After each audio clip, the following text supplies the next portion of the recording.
So welcome back to my YouTube channel. बहुत सारे questions रहेंगे कि इतने दिन से कहाँ पे थे, वीडियोस क्यों नहीं आ रहे। तो इसका रीज़न कुछ थोड़ा पर्सनल था। पर्सनल यानी आपको तो बताना ज़रूरी है क्योंकि आप आफ्टर ऑल आप मेरी फैमिली हो, डिजिटल फैमिली। सो एक मेरा छोटा सा एक्सीडेंट हुआ था और उसके बाद इतना कुछ बड़ा नहीं हुआ था लेकिन छोटा सा हुआ था और बहुत सारे साइट्स हैंडओवर थे और उसमें इतना बिजी था, इतना उलझ गया मैं कि वीडियो करने के लिए टाइम ही नहीं मिल रहा था। लेकिन बोला कि चलो यार मैं भी क्या कर रहा हूँ, आप इतने दिन से नए वीडियो का इंतज़ार कर रहे हैं, नया कुछ तो नॉलेज देना ही चाहिए, इसलिए मैं आज लेके आया हूँ एक नया मस्त एकदम ज़बरदस्त वीडियो। सो चालू करते हैं आज का video. Welcome back to my YouTube channel, this is Arun APG interior blog. चालू करते हैं आज का नया मस्त इंटरेस्टिंग वीडियो।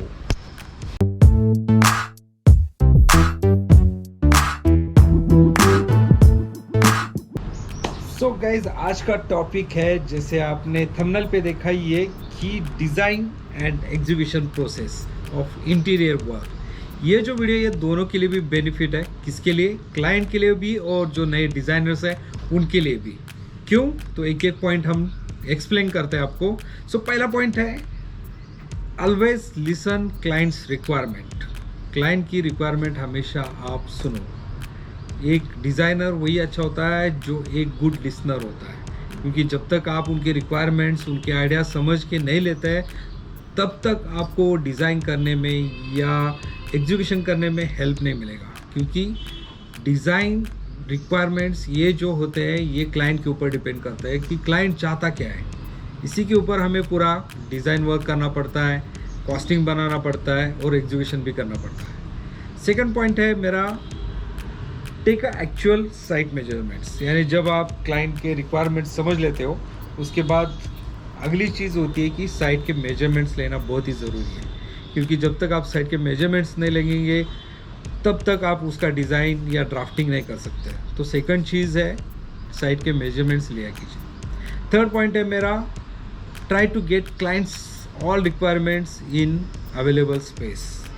लेकिन ज़रूरी ये नहीं है, इसका वाइस वर्सा भी है। जैसे मैंने कहा कि क्लाइंट के रिक्वायरमेंट सुन के ले लो और ये ट्राई करो कि मैक्सिमम वो चीज़ें आपके लेआउट में कैसे फिट कर सकते हैं और मैक्सिमम आउटपुट कैसे निकाल सकते हैं, जिसे कहा जाता है कि स्पेस यूटिलाइजेशन, वो होना बहुत ही ज़रूरी है। फोर्थ पॉइंट है कि क्लाइंट के साथ जो आप प्लान रिवाइज करते हो वो भी हमेशा डिस्कस किया कीजिए। यानी जब क्लाइंट के साथ पहली मीटिंग, दूसरी मीटिंग होती है तो ये डिज़ाइंस हमेशा रिवाइज होते हैं।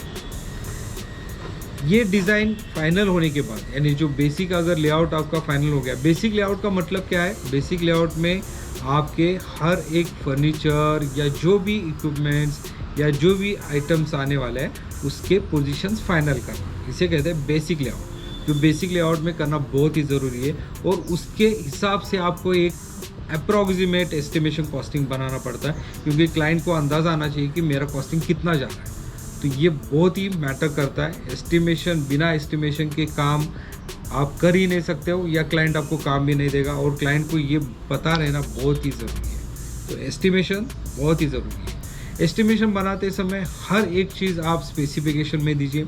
जैसे मटेरियल कौन सा यूज़ कर रहे हैं, उसका मेक क्या है, ब्रांड क्या है, आप कौन सा टाइप का हार्डवेयर यूज़ कर रहे हो, प्लाईवुड कौन सा यूज़ कर रहे हो, लैमिनेट कौन सा यूज़ कर रहे हो, विनियर क्या रहेगा, कौन से कॉस्ट का रहेगा। इस पर सब जितने भी स्पेसिफिकेशंस है ये देना बहुत ही ज़रूरी है। इससे क्या होगा कि 100% क्लियरिटी आएगी क्लाइंट को भी और उसको ट्रस्ट होगा आपके ऊपर और आपको काम करने में भी आसान होगी। क्योंकि जब आप एग्जीक्यूशन करेंगे तो क्लाइंट को भी ये पता रहेगा कि ये मटेरियल क्या क्या यूज़ करने वाला है। तो ये वाइस वर्सा दोनों के लिए भी अच्छा है कि जब तक आप स्पेसिफिकेशन नहीं देते तब तक काम मत कीजिए। अगली चीज़ है एस्टिमेशन जब अप्रूव होता है, ये ध्यान हमेशा रखिए। क्लाइंट के लिए भी बोल रहा हूँ और डिज़ाइनर के लिए भी बोल रहा हूँ, जब तक एस्टिमेशन फाइनल नहीं होता है तब तक आप अगले प्रोसेस जो होता है, स्टेप होती है, उसमें आगे मत बढ़िए, क्योंकि ये दोनों के लिए भी अच्छा नहीं है। कितना भी ट्रस्ट होने दीजिए लेकिन एस्टिमेशन ऑन पेपर होना बहुत ही ज़रूरी है, क्योंकि इससे क्या होता है कि क्लियरिटी होती है, मिसअंडरस्टैंडिंग नहीं होता है, बाद में क्लैशेस नहीं होंगे। अगर विदाउट एस्टिमेशन आप काम चालू करते हो तो आखिर तक दोनों भी मुश्किल में आ जाओगे, क्लाइंट भी और डिज़ाइनर भी। तो एस्टिमेशन ऑन पेपर अप्रूवल होना बहुत ज़रूरी है। ध्यान से मैं वापस बोल रहा हूँ, एस्टिमेशन अप्रूवल ज़रूरी है दोनों के लिए भी। एस्टिमेशन अप्रूवल होने के बाद आप डिज़ाइनिंग वर्क स्टार्ट कर सकते हो, जिसमें 2D 3D modelling. 3D modelling के लिए आपके पास बहुत सारे सॉफ्टवेयर्स हैं, जैसे डिज़ाइनर्स को पता है स्केचअप है, 3D मैक्स है। तो क्लाइंट के रिक्वायरमेंट के हिसाब से आप उनको डिज़ाइनिंग करके दिखा सकते हो। डिज़ाइनिंग होने के बाद वापस एक बार रिवीजन कीजिए एस्टिमेशन, क्योंकि जब 3D मॉडलिंग बनता है तो एस्टिमेशन चेंज होता है, क्योंकि डिज़ाइन में बहुत सारे चेंजेस हो सकते हैं। जैसे कुछ यूनिट की हाइट बढ़ा दी है, कम हुई है, प्लस माइनस दोनों भी हो सकता है। तो ये ध्यान रखिए कि डिज़ाइनिंग के बाद रिवीजन कीजिए कॉस्टिंग, और वो कॉस्टिंग अप्रूवल होने के बाद आप क्लाइंट को एक एक आइटम वाइज सब समझा के दीजिए। यानी ये स्पेसिफिकेशन क्या है, इसका मतलब क्या है, ये पूरा आप समझा के दीजिए, जिसको क्लाइंट को भी ट्रस्ट आपके ऊपर बढ़ेगा, और उसमें क्या होगा कि क्लाइंट को आसानी हो जाएगी मटेरियल के बारे में समझने की। तो ये एक डिज़ाइनर का रोल है कि आपको हर एक पॉइंट उसको एक्सप्लेन करना बहुत ही ज़रूरी है। अगर कॉस्टिंग के बारे में कुछ प्रॉब्लम्स है या कुछ समझ में नहीं आ रहा, तो आप पहले वो क्लियर करवा के लीजिए। उसके बाद आता है नेक्स्ट स्टेप एग्जीक्यूशन का। एग्जीक्यूशन करने से पहले हमेशा ध्यान रखिए कि आपको बार चार्ट बनाना है। बार चार्ट क्या है, साइड में आता रहेगा, आप देख सकते हो।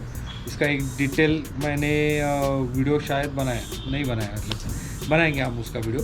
लेकिन बार चार्ट डिज़ाइनर को पता ही होता है कि बार चार्ट क्या है, तो बार चार्ट के ऊपर काम कीजिए, क्योंकि बार चार्ट बहुत ही ज़रूरी है। बार चार्ट क्यों चाहिए, क्योंकि हर एक आइटम, यानी जैसे स्टार्ट टू एंड जो प्रोसीजर होता है, आप पहले कौन सा काम चालू कर रहे हो, फिर उसके बाद कौन सा काम आप स्टार्ट कर रहे हो, साइट विजिट्स कब है, वो भी बार चार्ट में आपको मेंशन करना ज़रूरी है। क्योंकि एक एक क्लाइंट बहुत ही बिजी होता है, तो उनको भी शेड्यूल करने को आएगा कि मुझे इस दिन को ये टाइम देना है, मुझे एक दिन डिज़ाइनर के लिए देना है, मुझे सिलेक्शन के लिए एक दिन देना है। अभी सिलेक्शन का जो पार्ट होता है, वो सिलेक्शन आप पहले भी करवा सकते हो, एग्जीक्यूशन के पहले करवाएंगे तो ज़्यादा अच्छा है, क्योंकि साइट चालू होती है तभी वो आपको डिस्टर्ब नहीं होगा। वो बहुत ही बढ़िया है कि एग्जीक्यूशन से पहले ही आप सिलेक्शंस, मटेरियल सिलेक्शन जो होते हैं वो करवा के लीजिए। अदरवाइज़ अगर टाइम नहीं है, अगर अर्जेंट में साइट चालू करनी है, तो इन बिटवीन जैसे जैसे साइट आगे बढ़ रही है वैसे भी आप मटेरियल सिलेक्शन करवा सकते हो। जब भी आपके साइट विजिट्स होते हैं तो हमेशा ये याद रखिए कि रिटर्न कम्युनिकेशन रखिए। हर साइट विजिट रिपोर्ट आप मेंटेन कीजिए, कौन से साइट्स को हमने क्या क्या डिस्कशन किया, क्या किया, कौन से डिसीजंस पेंडिंग है, ये लिखना बहुत ही ज़रूरी है। ये दोनों के लिए भी बेनिफिशियल है, क्लाइंट के लिए और डिज़ाइनर के लिए भी। और जो भी ये काम कर रहे हो, सबसे पहले जब भी आप काम स्टार्ट करते हो, सबसे पहले लेटर ऑफ एग्रीमेंट करना मत भूलिए।